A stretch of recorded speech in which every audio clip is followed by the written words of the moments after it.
No final de 1965, o rápido crescimento populacional causou inquietação nos altos escalões. Com isso veio a primeira grande onda de planejamento familiar desde a fundação da Nova China. O governo lançou o seguinte slogan: 1. Não é pouco. 2. É bom. 3. É demais.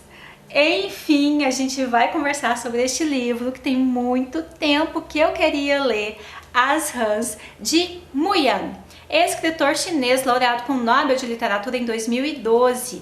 Na ocasião, o comitê justificou dizendo que com realismo alucinatório funde contos populares, história e contemporaneidade.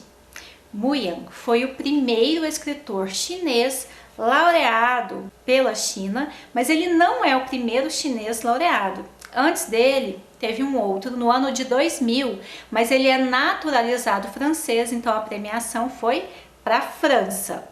E quando Mu-Yan foi laureado, houve um conflito assim no meio intelectual, sabe? Sobretudo no meio intelectual chinês, porque eles ficaram meio que indignados, já que Mu-Yan, ele é um apoiador do governo da China. E além disso, sabe, eles acusaram o Yan de se omitir diante as atrocidades cometidas pelo governo, diante das violações aos direitos humanos.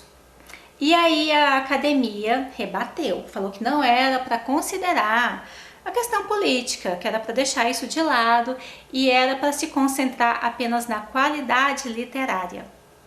Aqui a gente tem um escritor que indiscutivelmente tem livros muito prestigiados, né?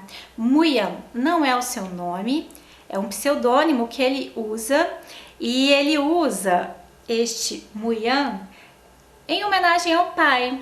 Mu-Yan significa não fale, e o pai dele sempre o orientava. Durante a Revolução Cultural da China, o pai dele sempre dizia: Mu-Yan, não fale, porque naquela época qualquer declaração que você desse podia ser mal interpretada e você podia ser aí penalizado por conta disso.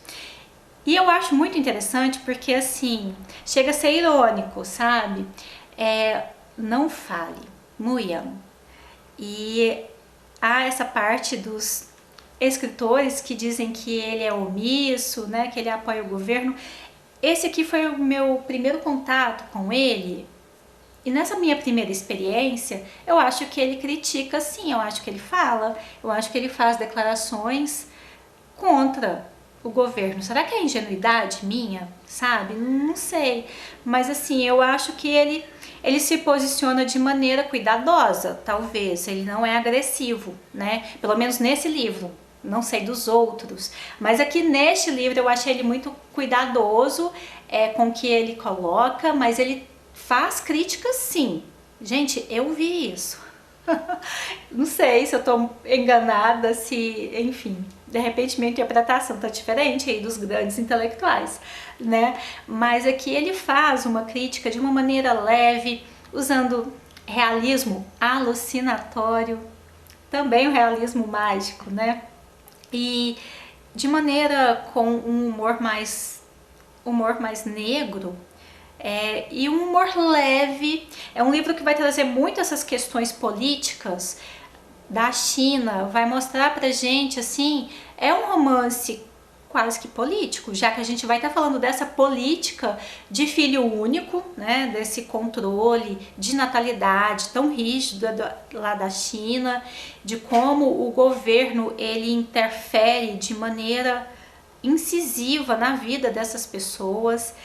E nossa, eu achei assim precioso. Além disso, eu acho que é também um romance de formação de uma pessoa dentro dessa China, passando por essa revolução cultural, passando por, né, tantas coisas até chegar à era moderna, porque esse livro aqui, o personagem principal, ele vai narrar pra gente em formato de cartas para um professor japonês, e aí nisso ele vai contar a história da tia dele, sabe? Mas acaba que é um romance, acaba que é um romance de formação, porque vai contar a vida toda desse narrador, que é o corre-corre.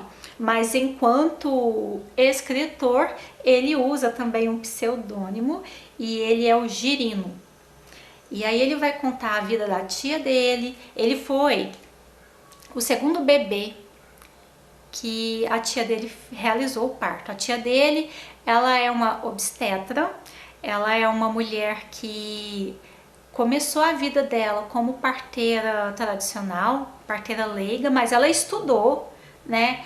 E fez obstetrícia e se tornou uma médica, e aí ela vai combater esse tipo de parto lá nessa região da China, Gaomi, eu acho que é assim que se pronuncia, Gaomi, que é a região nordeste ali da China, é onde o escritor Mu Yan nasceu também, né? E aí ela vai ter a vida dela inteira envolvida nessa questão dos partos. E o Girino, que é o corre-corre, ele vai estar contando então toda essa vida, que é uma vida digna realmente de um livro.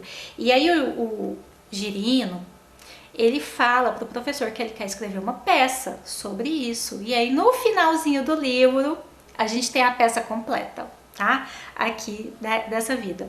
Então a gente vai ver essa política que foi muito cruel, né? É cruel, de planejamento familiar da China. A tia dele, que é o Wang Coração, mas aqui no livro basicamente vai se referir a ela como tia. Ela é essa mulher que começa ali essa vida, ela realmente nasceu para isso, né? Para fazer partos, para ser obstetra, e vai lutar contra as vovós, que são essas parteiras tradicionais, as mulheres leigas, né? E vai mostrar pra gente de quanta violência tem nesses partos, de quantos erros são cometidos nesse tipo de parto. E ela é uma mulher muito dedicada e ela vai dar o seu melhor e ela vai se empenhar muito. E aí muito jovem também, eu acho que aqui no livro vai ser em 1955, ela vai se filiar ao Partido Comunista e ela vai se tornar uma guerreira. É uma mulher que luta pelos ideais do partido, mas ela acredita neles. E ela é uma mulher assim, ela é fanática. Ela é forte, ela é corajosa, ela é guerreira, ela enfrenta todas as adversidades e ela é muito cega, né? Porque o fanatismo é isso, é essa fé cega em alguma coisa. E a gente vai acompanhar tudo isso, sabe? De uma maneira assim, que existe uma leveza nesse texto que ficou muito bom, ficou muito precioso, já que é um assunto muito dramático, né? Tudo é muito pesado, mas ele consegue colocar leveza, consegue colocar humor aqui dentro. E aí, de repente, a gente vai ver, ela faz, né, vários partos, já fez mais de 1000 partos. Aí chega uma fase lá dessa região da China que eles ficam numa condição de miséria absoluta, passa muita fome e durante 2 anos não nasce nenhum bebê nessa região, nenhum bebê. E aí depois vem o retorno de alimentos, é uma região agrícola, inclusive. Vem o retorno desses alimentos e tal, tem muita batata doce, muita batata doce. E aí esses homens que tinham perdido a virilidade, as mulheres que estavam desnutridas e tudo mais, elas, né, essas pessoas voltam a ficar saudáveis. E aí, gente, bum, começa a nascer bebê pra tudo quanto é lado, assim, uma coisa louca, sabe? Que vai nascendo muito bebê. E aí a China fica preocupada. Aí a gente vem para aquele texto aqui que eu li, né? Que em 1965 o governo fica preocupado e aí resolve já entrar com essa primeira grande onda de planejamento familiar. Mas você colocar na cabeça dessas pessoas camponesas que elas têm que parar de fazer filho, vai tentar, né? Ainda mais naquela época. Isso para eles era contra até a fé deles, né? Contra a religiosidade. Tinha muita superstição envolvida. E eu acho interessante assim, porque de um lado nós temos os camponeses com a fé, com as crenças, com as ideologias simples, voltadas, né, para o que eles acreditam. E de um lado nós temos o governo com ideias de planejamento familiar, também com sua crença, também com a sua fé, e isso vai mostrar que os dois lados são muito obstinados e existe aí, né, já de cara um conflito muito grande que que vai se estender por todas essas décadas, né? E a tia, ela é a mulher que vai dar a cara, a tapa junto desses camponeses. Ela começa a defender, né, o partido solicita, então ela começa a defender que realmente precisa fazer esse planejamento familiar. O governo começa a mandar vídeos para ser passado para comunidade. Gente, é muito engraçado, porque nesses vídeos vai mostrar, né, a questão da sexualidade e tal, e os vídeos têm a intenção de orientar e educar para fazer ali o planejamento familiar, para conter os bebês, para conter aí essas gestações. Só que, gente, o tiro sai pela culatra. Quando eles veem esses vídeos, eles ficam mais, sabe, atiçados, assim, porque são vídeos que mostram os órgãos genitais, assim, com muita clareza e numa tela muito grande, né? Então você vê, assim, ampliado e tal. E aí gera mais desejo ainda nesses casais e faz aumentar, sabe? Aí, por fim, vão partir para vasectomia obrigatória. Vão realmente laçar os homens ali e obrigá-los a fazer vasectomia, colocar DIU. Eles começam a tentar de tudo e ver que não dá certo, vamos partir para os abortos. E os abortos são cometidos independente da idade gestacional. Enquanto a mulher não dá à luz, eles têm total direito de ir lá nessa mulher e fazer o aborto dela. E assim, a mulher tá de 7 meses, 8 meses, estão ali tirando os bebês, entendeu? Não nasceu, eles fazem esse aborto. A gente vai ver muita violência relacionada a isso, sim. Eu acho que a violência maior é relacionada aos ideais, à religiosidade, à fé que cada uma dessas mulheres carrega, né? Da importância de gerar um filho, da importância que essas pessoas dão para tudo isso, assim. E esses abortos são feitos, assim, de uma maneira alucinada. Durante a vida da tia, ela vai fazer mais de 2.000 abortos, né? É muita coisa. Não só ela, mas existem outros profissionais também fazendo isso, né? Só que a gente vai conhecer a história da tia e da Leozinha, que é a esposa ali, vai se tornar a segunda esposa do Corre-Corre, que é o narrador aqui do livro, né? No caso, a gente vai ver a vida dele, como eu disse, a vida completa dele aqui nesse livro, assim, até o ano de 2009, que é quando ele manda a última carta para o professor japonês. Inclusive esse livro aqui, ele foi lançado originalmente em 2009. Aqui no Brasil, ele foi lançado pela Companhia das Letras em 2015, 3 anos depois que ele foi laureado com o Nobel de Literatura. É um livro muito bom de se ler, eu acho que principalmente para a gente poder entender a questão de política da China. Eu particularmente, eu conheço pouco, bem pouco, assim, não é um assunto que eu fico buscando ler, sabe? Eu já li escritores chineses. Inclusive, um dos meus livros favoritos na vida é de um outro escritor chinês. Eu já até coloquei aqui num outro vídeo também falando sobre esse livro. Eu já li outros 2 escritores chineses, mas assim, a cultura, a política da China, a gente não acompanha, eu não acompanho tanto assim. Então esse livro ele veio para me mostrar um pouco sobre isso, sabe? Que eu achei muito precioso. A gente vai conhecer fatos interessantes, assim. Vai ver um pouco também sobre União Soviética, sabe? Muito legal. Tem 2 partes aqui do livro que eu achei bem preciosas, assim, que uma parte eles vão atravessar de jangada com uma colheita de pêssegos. Gente, essa parte é muito boa, muito boa. Eu fiquei imaginando essa cena toda se desenvolvendo assim, além de linda, né, porque são várias jangadas aí carregando pêssego e tudo mais.